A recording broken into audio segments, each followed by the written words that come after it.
Hey vous! J'espère que vous allez bien. Oui, ça y est, on se retrouve enfin pour la première vidéo de la semaine Halloween édition 2023. Je suis tellement contente de vous proposer une nouvelle fois la semaine Halloween. Je crois que c'est la 8e année consécutive que je fais cette semaine et franchement je suis trop contente. Donc si vous ne connaissez pas le principe, eh bien c'est une vidéo par jour pendant une semaine.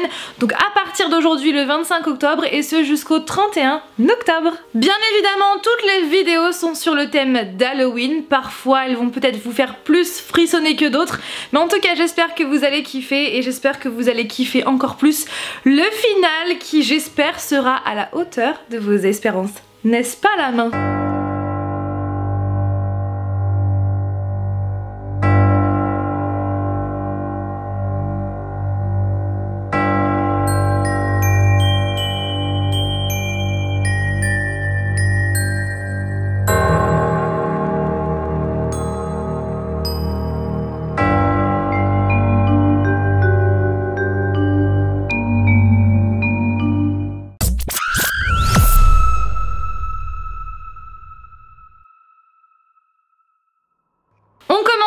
Avec la première anecdote qui concerne le film Saw sorti en 2000 par James Wan, donc le tout premier de la saga Saw, et bien sachez qu'il a été tourné en seulement 18 jours. Ce qui est très court pour un film parce qu'en général ça prend des semaines, ça prend même des fois des mois en fonction des scènes. Et bien là non, il a été tourné en seulement 18 jours et au niveau du budget, il y avait donc un budget d'1 million de dollars pour 18 jours.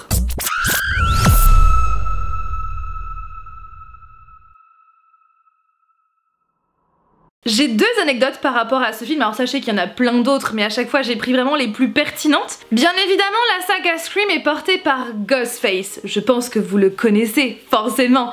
Mais est-ce que vous saviez qu'initialement le costume de Ghostface devait être entièrement blanc ? Non, vous ne le saviez pas? Et pour quelle raison il est devenu noir? Eh bien tout simplement parce qu'ils ont eu peur que le costume de Ghostface soit assimilé au Ku Klux.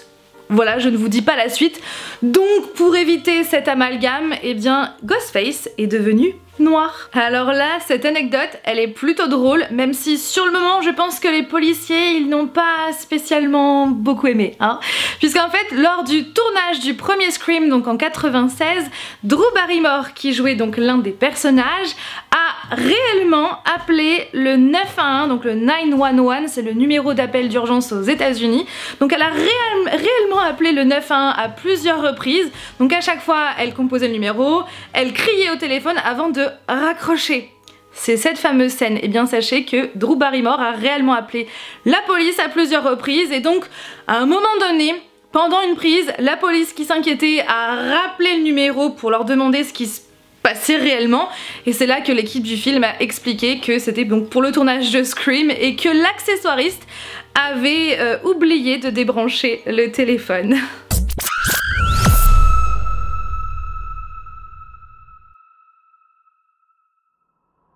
Que serait une vidéo d'anecdotes de films d'horreur sans Halloween? J'ai envie de vous dire que c'est un petit peu la base, donc je vais vous parler d'Halloween, la nuit des masques, sortie en 78 par John Carpenter. Déjà, pourquoi le masque de Michael Myers ressemble à ça? Pourquoi son masque est comme ça? Eh bien la raison est toute simple. Alors ce qu'il faut savoir c'est que Halloween la nuit des masques, de base c'est un film indépendant qui avait un petit budget de 320 000 $. Ça peut paraître beaucoup mais je vous assure que dans le monde du cinéma c'est vraiment rien, 320 000 $. Et donc comme c'était un film indépendant, eh bien les budgets étaient très serrés et donc l'équipe du film avait un tout petit budget pour le masque. Et donc c'est là que l'équipe est allée donc dans un magasin de costumes et ils ont pris le masque le moins cher qui était donc le masque de William Shatner que l'on voit dans Star Trek puisque ce masque était le moins cher et ils ont ensuite donc peinturé le masque pour le rendre un peu plus fantomatique et un peu plus creepy. Voilà l'histoire de ce masque qui est vraiment toute bête parce qu'il n'avait pas beaucoup de budget. Encore une fois, pour un souci de budget mais aussi pour que les scènes soient le plus authentiques possible, eh bien bien sachez que les acteurs ainsi que les figurants devaient tourner avec leurs propres costumes, avec leurs costumes, c'est pas des costumes du coup, leurs vêtements personnels pour que ça soit vraiment le moins cher possible, mais aussi pour que ça soit vraiment authentique. Et tous les décors, ce sont des vraies rues, des vraies maisons qui ont réellement été abandonnées. Forcément, qui dit Halloween, qui dit fameuse musique, je l'entends dans ma tête, la bande son. Malheureusement, je ne peux pas vous faire partager parce que je ne veux pas être strikée, mais je pense que vous avez déjà forcément entendu la fameuse musique d'Halloween qui a été donc composée par John Carpenter himself. Donc il l'a composée en 4 jours seulement à partir d'un rythme que son père lui avait appris plus tôt. Bien que le film Halloween la nuit des masques se déroule en octobre, eh bien non, il n'a pas du tout été tourné en octobre, mais au printemps, sauf qu'au printemps, les feuilles ne sont pas oranges, elles sont bien vertes, tout bourgeonne vraiment partout, et donc pour donner vraiment un aspect très automnal, eh bien l'équipe du film a dû acheter plein de feuilles blanches pour les découper comme des fausses feuilles et les peinturer en orange pour vraiment faire de vraies feuilles mortes, et ensuite ils les ont semées dans les rues de Haddonfield pour vraiment donner un aspect très automnal puisque forcément ça se déroule en octobre. Les noms que l'on retrouve dans la saga Halloween ne sont pas du tout anodins. Déjà nous avons Laurie Strode qui est vraiment la protagoniste. Et bien sachez que son nom est inspiré de la première petite copine de John Carpenter qui s'appelait donc Laurie Strode. Ensuite Michael Myers, et bien c'est le nom du distributeur européen du film Assaut que John Carpenter avait réalisé. Donc voilà, d'où il s'est inspiré. Comme je vous l'ai dit précédemment, Halloween la nuit des masques est un film indépendant, mais sachez qu'à cette époque, c'était le film indépendant le plus lucratif, qui rapportait le plus d'argent, mais malgré ça, aucun studio n'a voulu le distribuer par la suite. Et en termes de tournage, il a été tourné en 21 jours, donc avec 320 000 $, ce qui est encore une fois très peu en termes d'argent et très peu en termes de durée, parce que souvent c'est beaucoup plus.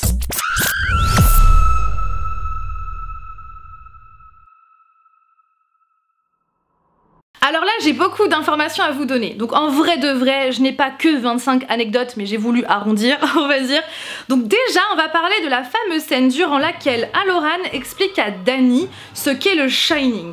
Et bien cette scène là elle a été tournée 148 fois, ce qui est un record. La scène où Wendy monte un escalier un couteau à la main a été retournée 35 fois, je pense qu'à la fin elle a dû en avoir marre de ces escaliers.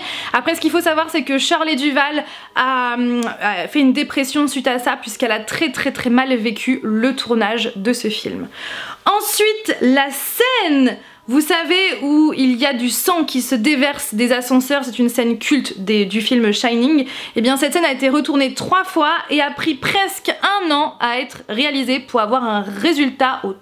Jack Nicholson cassait la porte trop facilement, donc ils ont dû changer une fausse porte pour une vraie porte et du coup en tout ils ont utilisé 60 portes. Oui, c'est une histoire de porte et je crois que je n'ai jamais autant dit le mot porte dans une phrase et dans une vidéo. Et dernière anecdote par rapport au film Shining, et bien à ce moment-là, donc lors du tournage, le jeune acteur Danny Lloyd, qui jouait donc le rôle de Danny Torrance, oui ils ont le même nom, et bien à ce moment-là il n'était âgé que de 6 ans et il ne savait pas qu'il était en train de tourner dans un film d'horreur, fort heureusement j'ai envie de dire. Il ne l'a su que 7 ans plus tard et il a vu la version finale de Shining que lors de ses 17 ans.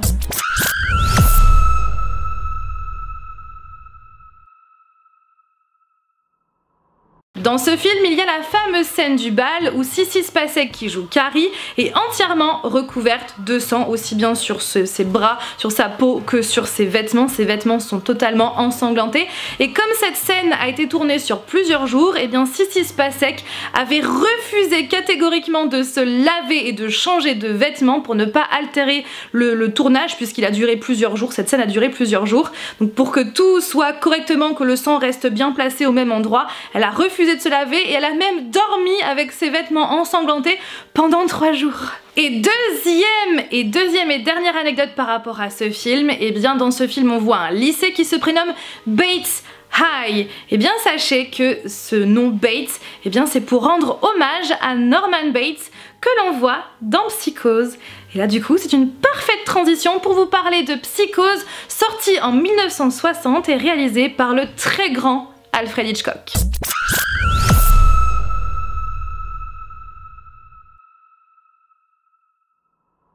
Ce film là, on est tous clair qu'on a tous été traumatisés par la fameuse scène de la douche, qui est franchement incontournable dans le cinéma d'horreur.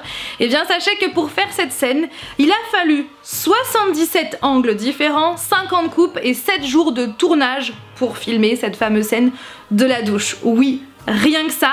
Et donc dans cette scène, on voit aussi du sang couler dans le fond de la douche, dans la baignoire.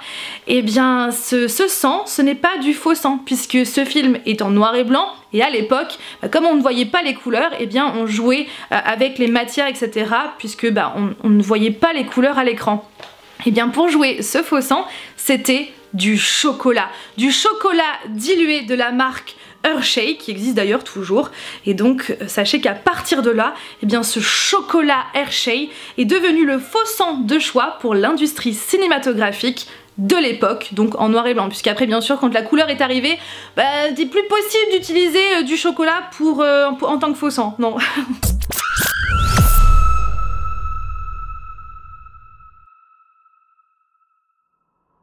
De base, en version originale, le massacre à la tronçonneuse se dit The Texas Chainsaw Massacre. Oui, c'est un nom hyper long. Mais de base, il ne devait pas s'appeler ainsi. Le film devait s'appeler Head Cheese. Littéralement, tête de fromage. Oui, tête de fromage. Parce que le méchant a justement du cuir sur le visage qui faisait penser à du fromage fondu. Oui, sauf que forcément, c'est pas hyper crédible pour un film d'horreur, hein, de s'appeler tête de fromage. Du coup, ils l'ont appelé Leatherface, qui littéralement veut dire tête de cuir. Je vous invite vraiment à aller voir cette vidéo, puisque sachez que Leatherface est inspiré d'une personne qui a réellement existé, qui portait le nom de Ed Gein, et qui portait donc des vêtements de peau d'humain. Enfin bref, je vous invite à aller voir cette vidéo. Par contre, ne mangez pas, hein.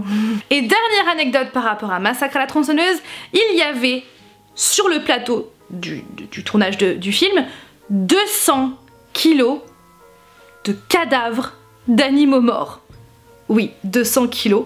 Ce qui faisait que l'odeur était tellement nauséabonde, ça puait tellement que les acteurs, que le staff de l'équipe, eh bien, ne faisait que d'aller vomir.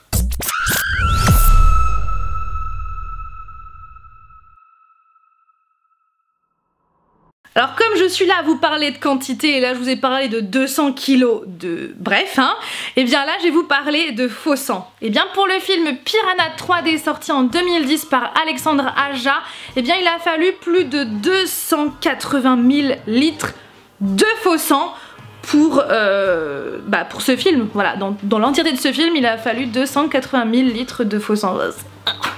Heureusement que c'est du faux sang.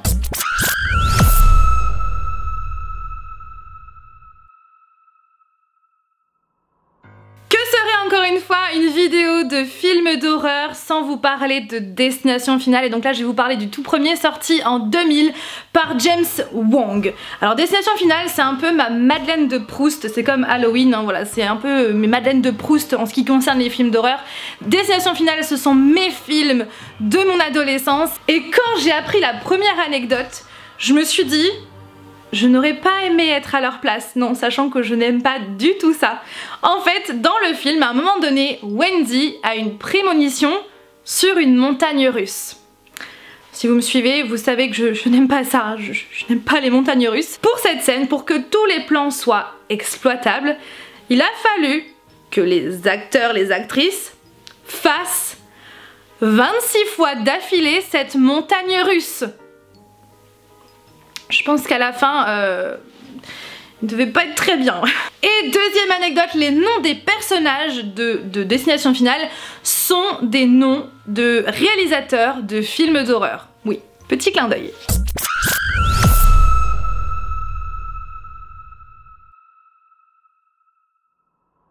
Dans ce film, il y a une scène où le sang coule du sol vers le plafond, ce qui techniquement est totalement impossible avec la gravité.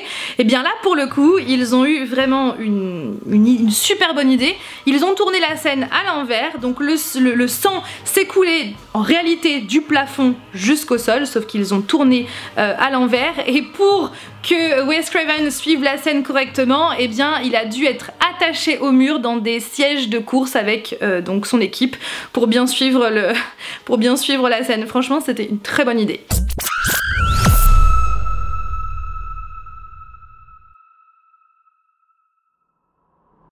ne connaît pas E.T. l'extraterrestre sorti en 82 par Steven Spielberg, encore une fois c'est un peu, j'ai envie de dire, la base. Alors en vrai de vrai il n'a pas sa place dans cette vidéo puisque ce n'est pas un film d'horreur, mais en fait si, vous allez comprendre, puisque initialement E.T. téléphone maison n'est pas le E.T. que l'on connaît. Initialement, E.T. l'extraterrestre devait être un film d'horreur, c'est pour ça qu'il a sa place dans cette vidéo, et oui, ce devait être un film d'horreur où on aurait dû suivre donc une famille vivant dans une ferme jusqu'à ce que cette famille voit débarquer un alien qui est censé tout massacrer. Voilà, c'était ça le speech de base. Mais Melissa Mattinson est arrivée sur le projet et elle décida de réécrire entièrement l'histoire. Et donc, E.T. l'extraterrestre est devenu l'histoire que l'on connaît.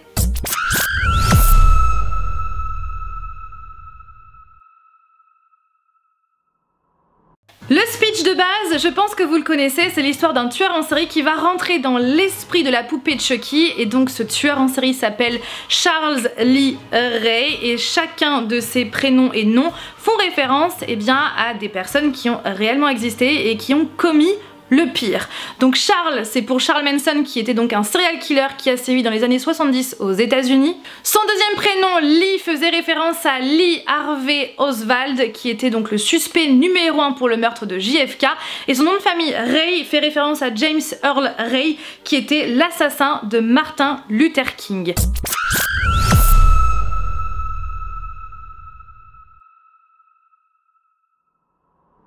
Alors sachez que pour ce film, Anthony Hopkins, qui joue donc Hannibal Lecter, n'a pas cligné une seule fois des yeux, pas une seule fois, et il a obtenu l'Oscar du meilleur acteur pour seulement 16 minutes de film sur 1h57, 58, enfin bref, quasiment 2 heures.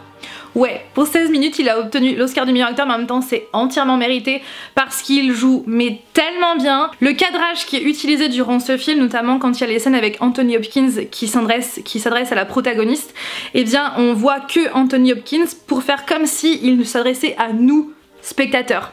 Et du coup il joue extrêmement bien, donc cet Oscar est entièrement mérité, et voilà. Voilà pour cette vidéo, j'espère qu'elle vous a plu, j'espère que vous avez appris des choses grâce à moi. Alors c'est pas des choses incroyables ou d'utilité publique, mais voilà, je trouvais ça intéressant de vous en parler, sachant qu'en plus ce sont des films qui moi me parlent, c'est des films que j'adore, donc je me suis dit pourquoi pas vous en parler. Voilà donc pour cette première vidéo de la semaine Halloween, mais ne partez pas, je vais vous parler du concours, parce que oui, durant toute la semaine il y aura un concours par vidéo. Ouais, ça c'est cool. Pour cette vidéo, je vous propose de remporte-clés... Remporte-clés? J'ai vraiment dit ça? Remporte-clés. Je vous propose de remporter ce porte-clés Upside Down avec un Demogorgon, donc bien sûr de Stranger Things. Donc voilà à quoi il ressemble. Donc si vous avez envie de le remporter, eh bien lisez bien la barre d'informations, il y a les conditions et il y a également le formulaire Google Form à remplir pour pouvoir participer. Et lisez bien les conditions. Et donc ensuite, donc tous les gagnants seront contactés la semaine prochaine, une fois que la semaine Halloween sera passée. Voilà, donc restez bien à l'affût. Voilà, petit concours de la première vidéo de la semaine Halloween, donc j'espère que ça vous plaît. J'espère que cette vidéo vous a plu, j'espère que vous allez bien aussi, et je vous dis donc à demain 17 h pour la deuxième vidéo de la semaine Halloween. En attendant, prenez bien soin de vous et de vos proches, et bye.